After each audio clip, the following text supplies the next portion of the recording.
Welcome to Development Now, if you like, Dev Now.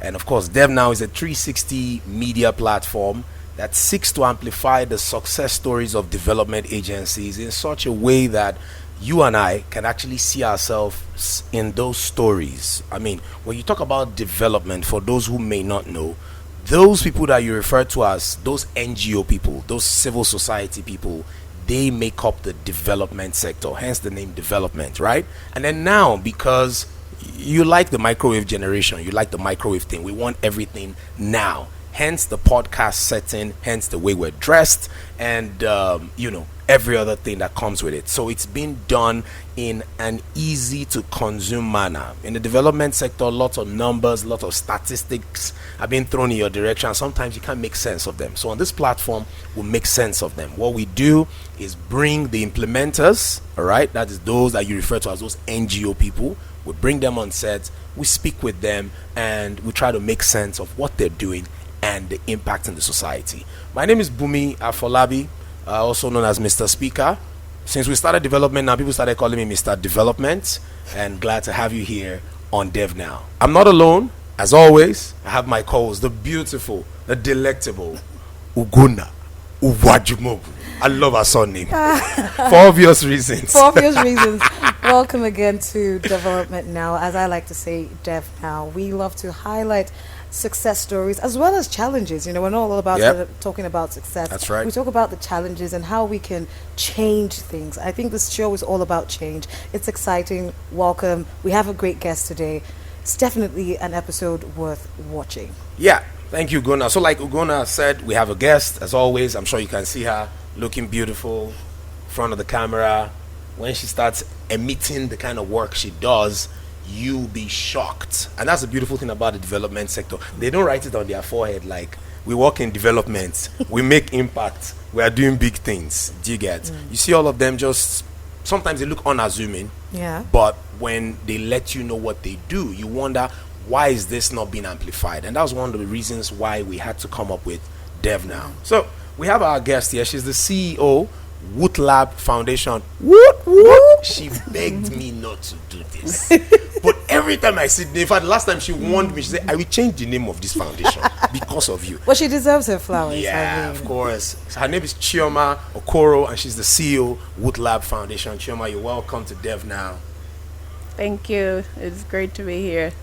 All right. So a bit about Woot Lab Foundation. You can look them up, of course, online. We share the website and all of that, but we'll talk deep about them. Just to give you a brief background, I'll do a bit and then we'll pick it up from there. Woot Lab Foundation is a non-profit organization that leverages technology. That is, they take advantage of technology to promote inclusive and quality education for out-of-school children and youths in Africa. Yep, and they also produce quality employability and entrepreneurial capabilities, thereby advancing sustainable development goals in promoting employability and technology-related labor export and decent work for economic growth. I mean, that is just so amazing. All right, so without much further ado, let's dig in regarding Woot Lab Foundation. When did Woot Lab Foundation commence operations, and what triggered the birth? Did you just wake up and say, I want to register a foundation, and boom? You know, we do that kind of thing in Nigeria. Water is supply of water is raining. Let's go and do water. So tell us. Thank you. Right, okay. So I think we started during COVID. Okay. And we didn't just wake up and say we're going to register a foundation. We had actually registered a for-profit Woot Lab Innovations, and a quick brief about that. It's a software development company and talent outsourcing. Beautiful. So we provide software solutions, but then we also outsource talents. But our way of outsourcing talents is to ensure that there is no brain drain. So because of the JAPA syndrome, we're now looking at ways where people can work remotely, earn whatever currency they want to earn, but remain in Nigeria so that the money remains in the country. Nice. By the time we started that, we realized there was this huge digital skills gap. So it prevented us from having a healthy database of people that we can upskill to the advanced level of software development. And so we started looking at how we can bridge that gap, the digital skills gap. And that was how the foundation was birthed. It came a bit early during the COVID because, it was the COVID lockdown. There were a lot of people in their homes, losing their jobs, doing nothing. Yeah. So we decided to implement a free training for Kwara State youth. And Kwara Kwara, State? yes. Why Kwara State? Why did you start Kwara State? Because Even though that's my state. so we had reached out to a number of state government, state agencies, and obviously everyone was busy, because of the COVID. But Kwara showed interest and took it up from there. And the first training with Kwara, we trained 3,000 people during COVID in partnership with Google. So that was our first training in Kwara State. And that was how It was remote, right? Yes, it was virtual. And that was how the birth of Woodlab Foundation started. So we started the training before we realized, okay, we have to make this into a proper foundation so that we're able to scale the work that we're doing. 3,000 people. Yes, in the first training for 2020. And by the end of the year, the Kwara State government asked us to train another 10,000 people because of the impact of the first cohort. Congratulations. That's amazing. From 3,000 to 10,000. That can really show that what you did with 3,000 people was so impactful that the government had no choice but to bring in another 10,000. But what would you say is your strategic focus when it comes to Woodlab? I would say job creation, entrepreneurship especially, because I believe that entrepreneurship is the solution to unemployment in Africa, and I'll tell you why. Every year we have a lot of graduates, they have no jobs, they're looking for jobs. Now imagine if we started creating an entrepreneurship mindset right from, say, secondary school. It helps to guide them on the kind of courses they should take in universities, right? When they get to the university level, and I'm sure many of you probably did some side hustle when you're in university. I was working as well. So at the point of university, they have entrepreneurial mindset. You are then graduating entrepreneurs, creators of jobs, not job seekers. So imagine if Nigeria can be at the forefront of that, our unemployment level would go down, and then other African countries can also look at what we're doing. So I believe that entrepreneurship is the key to solving unemployment, and that is our focus. Everything that we're doing in leveraging technology is to ensure that people can get jobs, create jobs, and have access to other livelihood opportunities. We like to say other livelihood opportunities because gig economy is huge. You can get a job this morning, and then maybe someone asks you to create a logo for 5,000 naira. And then you just keep doing that. And that was how we started our impact recording from the first choir program called Digital Choir. We got a lot of feedback. People saying, oh, I didn't have any job. I lost my job during COVID. But now I made 20,000 naira this week because I was able to design logo for a family friend's company for their new businesses. So that is what we are creating. That's why our focus is on entrepreneurship. Okay, so I think a lot of us have friends who always say, I don't have the business gene, right? I have a couple friends who tell me, I love the safety of a 9 to 5. I love to clock in and clock out. I don't have the business gene. And then when we talk about the hardship that comes in running a business, especially now, a few days ago, NERC announced that electricity has been moved from 65 naira per kilowatt, so I think so, is it kilowatts? Yeah, per kilowatt hour. Yeah, to 225. So that's now increasing.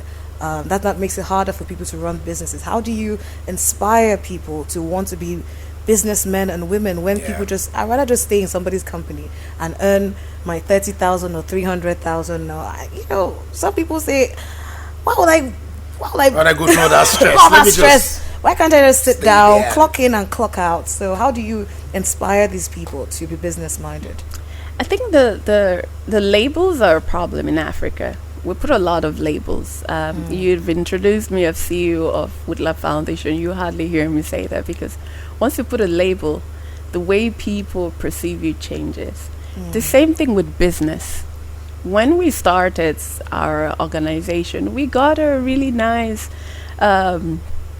office in Maitama a month after COVID happened. Wow. Exactly. That could have been, oh, you know what, we can continue with this, but we already made that investment. What I'm trying to say is start from where you are. And that's why we leverage technology quite a bit in what we do, because we want people to understand that they can start something from the comfort of their homes. You know, you can even employ someone without having a physical space. Yeah. Right now, we have over 200 trainers across Nigeria, and they're not in our offices. And these are the trainers that we use to implement our training programs across Nigeria and then certain parts of Africa as well. So, for people that want to start up their business, they have an initiative or an idea. If you feel you're not very business minded, then get a co-founder, right? Get someone that can support you, get mentors, find people that have done something like that. There are always people that have gone ahead of you. So reach out to them, speak to them, and they will guide you. I wanted to talk about the challenges of running business, right? In Nigeria, most especially. A lot of business owners complain about unfavorable climates in running businesses, and a lot of people might say, okay, I might be business minded. There are some people who are doing 9 to 5 not because they're not business minded, but because it's so difficult to run a business in Nigeria. They're like, it's not worth it. But your foundation has succeeded in encouraging and lifting over 300,000 people, right? Through technology and trying to get their mind set on business. How were you able to achieve that, given everything that's going on? And especially now, what would you tell them going forward? Because you mentioned you have another workshop now. How do you reel those people back in? How do you convince them again? Because it feels like in Nigeria, it just keeps getting harder and harder. So I can imagine that it gets harder and harder and harder for you to groom these people. To be fair, it's difficult everywhere. To run a business is difficult everywhere. I mean, you can ask Elon Musk. Exactly. So Africa is not different. Nigeria is not different. We are going through changing government. So when that happens, there are a lot of policies, different procedures, right? Hopefully everything, for the betterment of the country. However, I also have to say that when people have challenges, speak up, right? There are platforms, organizations that you can go to speak to about the issues. So it's not just internalizing it, saying you have challenges. Yeah. So many people running businesses can tell you, oh, I have a challenge with their power and all of that. But their agency is responsible for that. I've gone through certain challenges, but then we were able to escalate it and the agencies resolved it. So, but for people having issues, yes, there isn't the ease of doing business in Nigeria the way that we want it to be. However, we also need to be fair to know that a lot of things have improved, right, in the past years. So we can only hope that it will get better. But if there are challenges, speak up, identify the responsible agency that you can speak to about it instead of internalizing it. And again, sometimes when we experience these challenges is because we're not informed, especially when it comes to taxes and filing, annual registration, CAC. Because we're not informed, we're not going to read up what is available out there so that we know how to manage these things. And that's when you have those issues. So business owners, you have to inform yourself attend the webinars, go for the lectures, go to the websites and have a look at these things so that you do not have these challenges. I mean, there's a book called, what's it called again?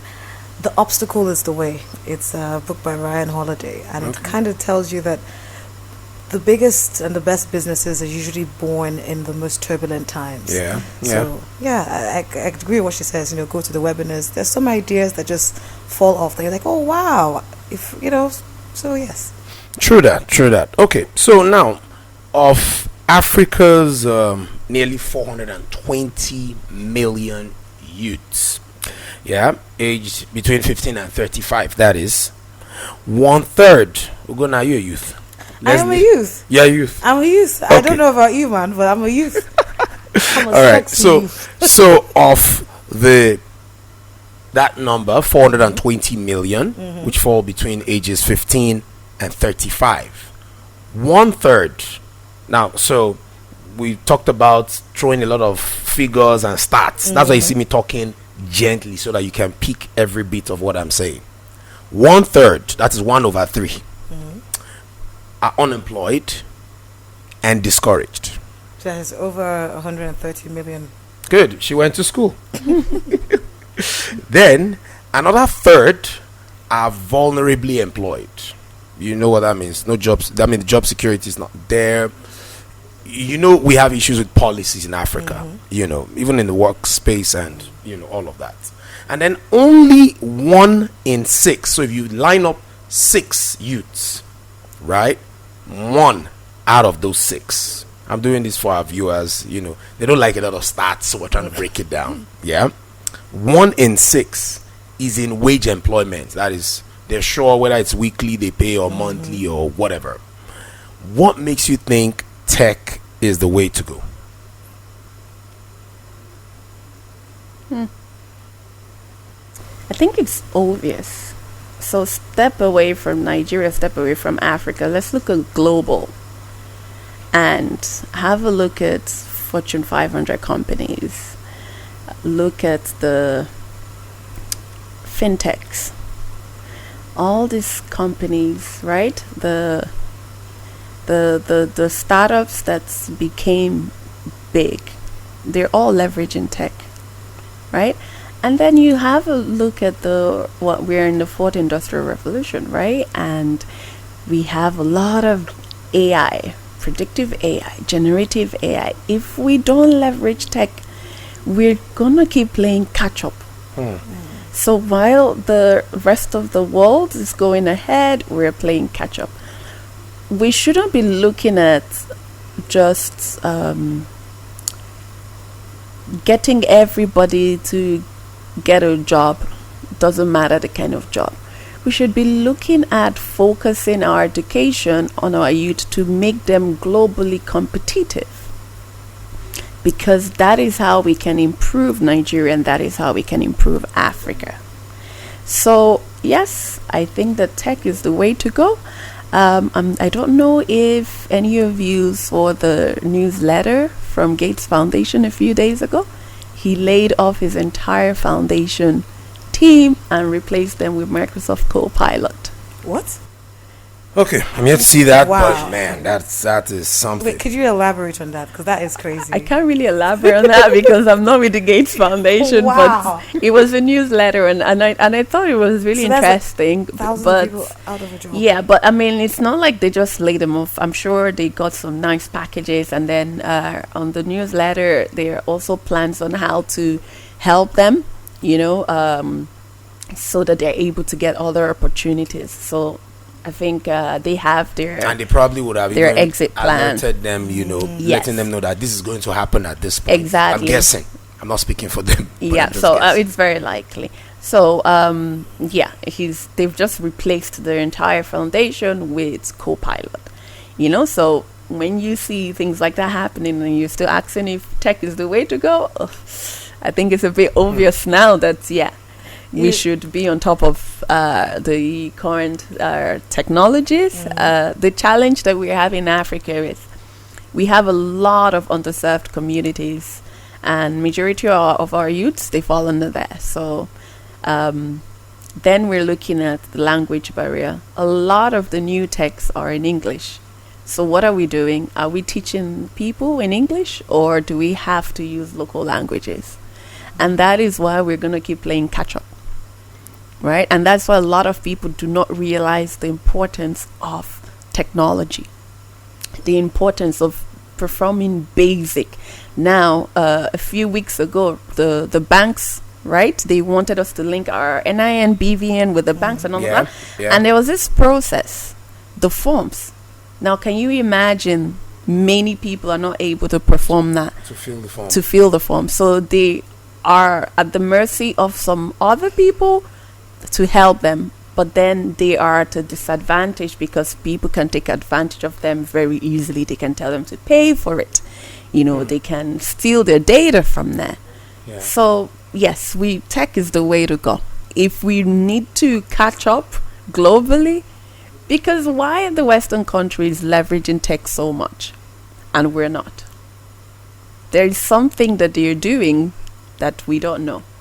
Last year, I was in a high-profile seminar of African Union and UNECA, and there was a whole lot of conversation about other countries, China, different countries, and then they brought up issues like the plans that China has for Nigeria and all of that. My question was, so what is Nigerians' plan for China? Yeah. Yes. Good like question. A free lunch. But it would amaze you, a number of things going on that we have no idea about. And everyone is leveraging tech in an unbelievable way. I think the issue, not really an issue, but I think why people might, I wouldn't say fight against the adoption of tech, is that most people are saying Nigerians are poor, Nigerians are suffering, we are hungry. Our hierarchy of needs are so, they are mumbled and jumbled all together. So they're wondering, can we walk and chew gum at the same time? Can we tackle the level of insecurity and poverty and also pivot towards tech at the same time? I think some people have the mindset that Nigeria has to tackle certain issues first before we start talking about tech. Mm-hmm. What's your response to that? Right. Nigeria is poor? I don't know. I wouldn't really agree with that, to be honest. Maybe we do not have all the resources channeled towards education as we should. Yeah. Like you rightly mentioned, we have major problems that we want to focus on, feeding, security, stuff like that. But in the area of walking and chewing gum, that is why organizations like us, we leverage fundings, right? Woodlab Foundation, where we are in achieving the numbers, I would say more than half of that was because of the support that we got from Microsoft. Over 300,000 in 4 years. In less than 4 years. In less than 4 years. Yes. So from COVID till now. We actually started working with Microsoft in 2021, and in partnership with NITDA, right? And there are a lot of these opportunities out there. So it's not just going to be, I don't think that burden should fall with the public sector, with the government. I think that the private sector has a lot of work to do as well. It's a joint effort. It should be a joint effort. Since there are a lot of opportunities like that, there are many funders like the Microsoft, the Facebook, USAID, GIZ. They have many grant opportunities out there that people can leverage. And that is why our programs, they're free. Our beneficiaries don't have to pay a dime. Because organizations like the Microsoft Philanthropies, they have ensured that we're able to provide quality education to marginalized people, to areas that they would normally not have access to the sort of training that we offer. And the amazing thing is, after you finish the training, you do your assessment, you get the Microsoft certification, which can also boost your CV if you're a job seeker. That's interesting. Okay, now, so let's go deeper. I know we've been talking about the trainings that Woodlab foundation, does through your funders, which at some point will want you to, you probably want to appreciate them maybe towards the end. Yeah. So for this question, it's going to be two-pronged. The first will be in specifics. Just tell us about some of the kind of trainings. We know it's tech. We know it's digitally, inclined. That's one. Then I know you have lots. I mean, if you've impacted over 300,000 people, I'm sure you have lots of success stories. But as an implementer, there are some that when you wake up in the morning, if someone says, give us 2 of your success stories, those are the ones that excite you the most. Yeah? I'm sure there are tons of them, but I'm sure there are some that really, really excite you. Probably you looked at what the gap that the training filled in that person's life and work, and and you just thought of, what if this person didn't have access to this training? Do you get? So, two-pronged approach. You're telling us about the kind of trainings in specifics now, and then 1 or 2 success stories, maybe one, but the one that you think excites you the most. Right. Okay. The different programs that we do. So we are very heavy on digital skills. So we cover basic digital skills. So right from the foundational level. When you say basic, from the foundation, how to use a computer. Yeah, good. How to stay safe online, to the intermediates, like how to design a website without having to learn any line of code, and to the advanced level or software development, data analysis, cybersecurity, those sort of programs. But then we also take it a bit further. We ensure that people have the soft skills required in the workplace, entrepreneurship skills, and we drive generative AI quite a bit, because I'm sure we all know ChatGPT. So how people are able to leverage ChatGPT in a safe manner. So these are some of the programs that we have done in the past. However, because we work with different partners, so sometimes we get requests to do different programs. So one of the programs we've done for the at-risk children's initiative of the... Sorry to take the wind off it. When you say at-risk children, remember we're breaking down development to the minutest detail, Wood Lab style. So, at-risk, for someone who doesn't know, who are the at-risk children? What category of children fall under at-risk children? Just like the name implies, children that are at risk of not going to school, they're out of school, at risk of having a healthy home, at risk children. And yes, there are quite a number of that across all states in Nigeria. And we had done the program in partnership with the Office of the Presidency a few years ago, up until last year as well. I think the program is still ongoing, and we handled the technology and creativity part of the youth facilitators training. So in that training, we had to tailor it to the areas of interest of the partner and the state. So one of the states, I think it was Sokoto, we had to teach people how to fix mobile phones. We also had to teach them computer networking. So we included a bit of hardware into that. And the major aim was to train the youth facilitators, who would in turn train the at-risk children. And that was a good program, because then that also generated employment for the youth facilitators. And these were youth that were unemployed or didn't even go to school or didn't finish, and were able to support them in that way. So these are different programs that we have done in the past. I think you have a second question. Yeah, before you go to the second question, I'm just curious. For the ones that didn't go to school, who probably cannot communicate in English language, so yes, so we had to, because we're working within states, so we used the local trainers to transfer that knowledge. But then what we also did was we recorded our contents in local languages. Beautiful. So there was the audio and the visual as well. And the program had one of the funders provide them with tablets. So the youth facilitators had tablets, and then we uploaded the contents on the tablets. So they're able to watch the content offline as well. Good. You know, and then while they're also teaching the at-risk children, they're able to show them the content, and we provided the content in their local languages for Sokoto as Alsa.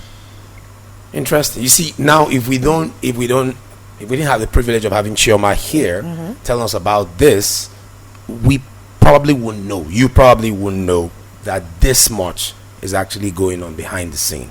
So, to the second part of my question, success stories. I'm sure you have lots of them, but I'm sure there some that you saw that even you almost cried. Those kind, something like that. All right, okay. I think there are quite a number of them. Every one of them, they persevered. They really pushed through. But I think one that really interested me was 2021. We had software development training in partnership with the UK Nigerian Tech Hub. Okay. And it was a hybrid training because 2021 it was COVID. So we had some physical aspect of the training in our office, and then the rest was virtual. And there was this particular young man that so I think he had a basic software knowledge, but then after joining the program, he grew from there. The program was for 6 months, so 3 months training and then 6 months internship. And because we worked with some industry partners that were able to provide internship opportunities for the beneficiaries. So this particular participant was placed within an organization here in Abuja. And after the internship, they offered him a full-time job. Wow. But that's not the interesting thing. Recently, I reconnected with his employer, and he told me, he's left after working with us for 2 years, but I'm still in contact with him. But he's starting his company.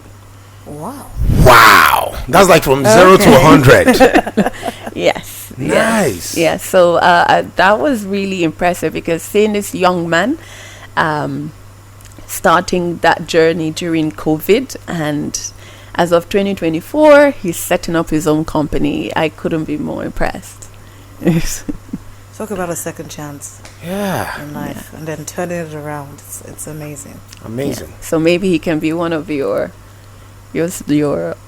speakers very soon. Definitely. That would be good. We'll just bring plenty of tissue. Because Gumi is definitely gonna cry. I'm gonna cry. He's an emotional guy. Very emotional. I'm more hardened. Cool. Okay. How do people approach your organization? How do you spot a person that needs help? Aside reaching out to the state governments, like a random person who's probably watched this and has somebody at home, how do they reach out to what lab? What's the process in getting this training done? It's quite straightforward. They can follow us on our social media, because when we call for applications, it's always out there. Right now, we are in the third cohort of the Digital Skills Nigeria program. It's an initiative of the federal government of Nigeria in partnership with Microsoft. And the application went out 2 weeks ago, and the training started on Tuesday. And, anybody can join. You just need to follow us on our social media, Wootlab Foundation, on Facebook and Instagram. I think on Twitter as well. And you can just apply. So anyone is welcome. So when we have these programs available, everyone and anyone. Yes. As long as you're within the ages of... Is there an age limit? We do not like to put an age limit for initiatives of the federal government unless it's specified. Although our target are the youth, but I think that anyone that is willing to learn can learn as long as they are, of the legal age as adults. Okay. I was going to ask again, what is your biggest challenge as an organization? What is the one thing that seems to be a roadblock or an obstacle? And what could help move it? That's a loaded question. I know. I haven't actually sat down to think what is my biggest challenge, because we have different challenges. So Okay, it's what are your difficult to top think. challenges? Let's open up the question. Human resources. Yes, and the reason why I'm saying that is because the Japa syndrome is real. You spend a lot of time equipping people, and then they get to that level and they're like, oh, I'm going to the UK, and I mean, which is not a bad thing, but Japa. then it means that we have to continuously train and groom our human resource. And because of the kind of work we do, we like to work with people that have empathy, right? Right now that we're doing this training, I'm sure that my team, they are working over the weekend. They're coordinating the classes. And you don't see a lot of people that want to do willing that. to do that, right? In a few days, some of them will be traveling to Sokoto and Ogun State, and there are a lot of challenges with traveling interstates now. However, we have to do these things. So human resources, because like you said earlier, people just want to go to their 9 to 5, just put in the basic minimum and then just go. So but when you're working in a foundation, you have to take it a step further, and then you also want to work with people that believe in your ideas, believe in what you're doing. So I think human resources is probably one of that. Also in scaling the work that we do, because as much as that we're doing, there's so much more to be done, and I think that in scaling it, partnership is key, right? And that is why I really appreciate this platform, what DevNow is doing, because now you are giving us the platform to talk about what we do. And I think you also expose us to potential partners. Like Bumi said earlier, it's not written on our faces, and for some weird reason, foundations are usually not loud. We're just so on the ground doing the work, and then we forget that we have to leverage different platforms to do these things. So partnership would go a long way. You can never have enough of partnership if you want to amplify your work. If you also want to amplify the voices of the people that you're helping, that partnership goes a long way as well. Okay, so you have, how do I put this now? You have a brief from, say, a partner, to facilitate a training and all of that.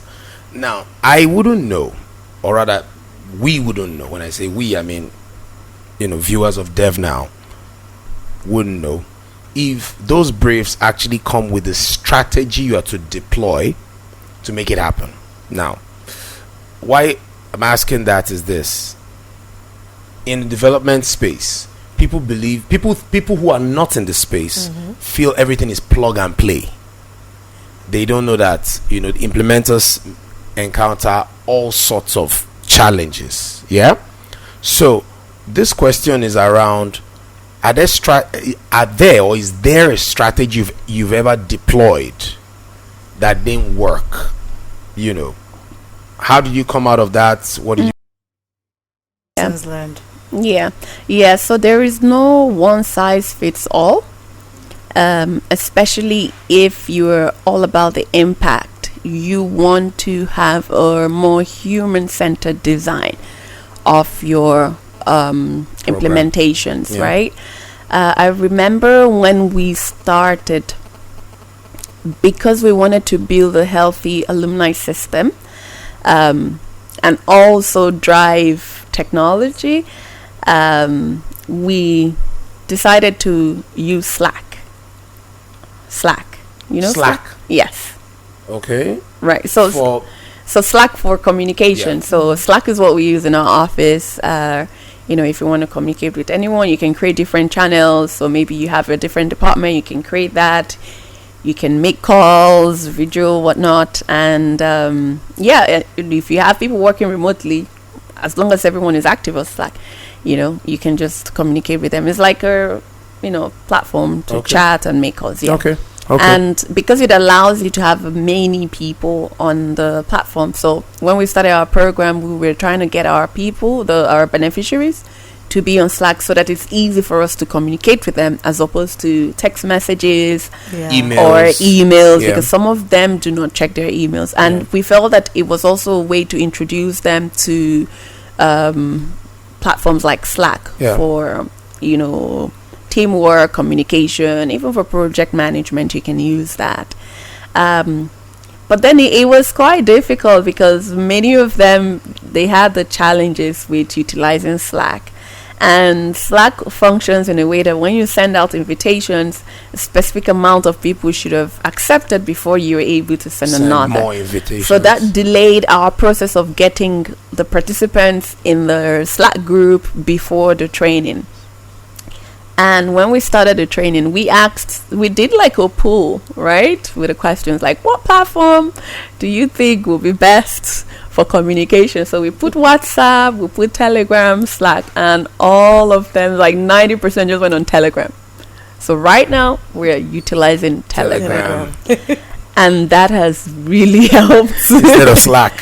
Yes, and that has really helped because even after the training, they remain there. So we're able to provide them with post-program support. We send them opportunities that we receive. We send them, not just job opportunities, even for school, for scholarships. We help them with reviewing their CVs. We put up templates there. They're able to have access to our links, different things. Because part of our training program, we utilize the Microsoft Community Training platform, which is an e-learning platform designed by Microsoft and managed by us.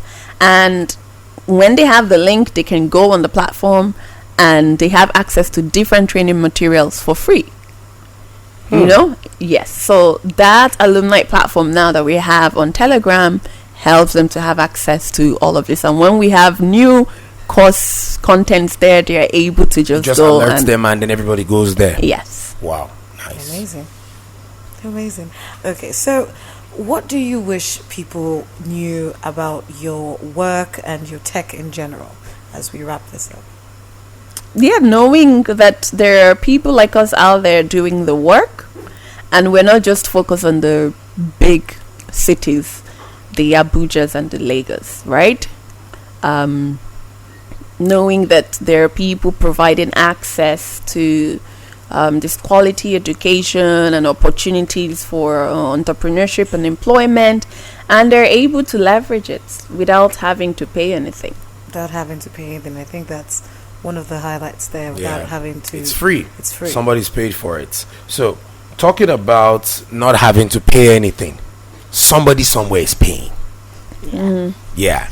And when we're putting this together this morning, I'm not even sure I discussed it with you now or with the crew, but we just thought from now henceforth we have to do that.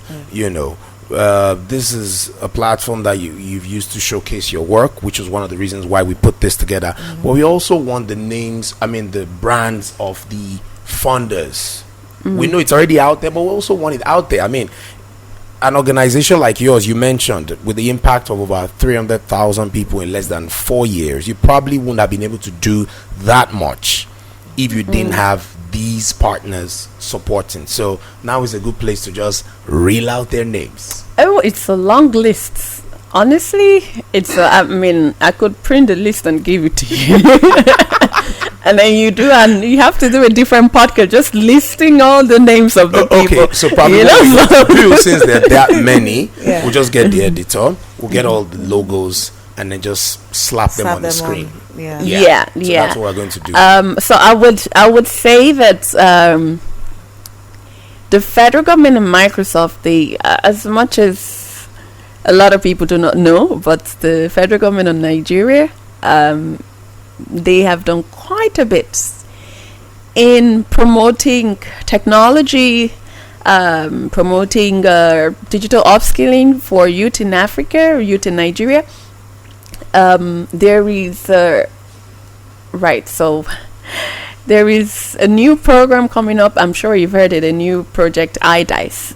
if you haven't, you may want to look that up as well. These are some of the initiatives that the federal government has created. Together. Yes.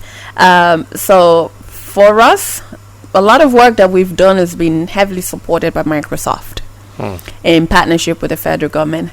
We've also done some work with state government, Kwara State, Anambra State. Right now we are having conversations with some other state governments to support them in digital upskilling, not just for their youth and also for their civil servants. For other global organizations, we've done some work with the UK Nigerian Tech Hub, the IRC, International Rescue Committee, GIZ, quite a bit. Yeah. We did some training last year with Wema Bank. So, yeah, quite a bit. So we'll just get all the logos, slap them on the screen. So at that point, if you don't now see your logo, you need to help. You need to talk to her. I think we need to withdraw our support. No, but that's not going to be happening. So at this point, what we can do is say a big thank you to Chioma for coming through today on DevNow, letting us into the world of Woot Lab. On what they're doing and what they're still going to do. And of course, a big thank you also to the partners of Woot Lab who are making these things happen, and we see the laudable work that they're doing. So again, we want to say thank you. Thank you. Thank you for having me as well. Yeah. And thank you for tuning in today for another special edition of Dev Now. We'll continue to bring these sort of episodes to inspire you and to, keep you entertained at the same time. Thank you for listening and watching.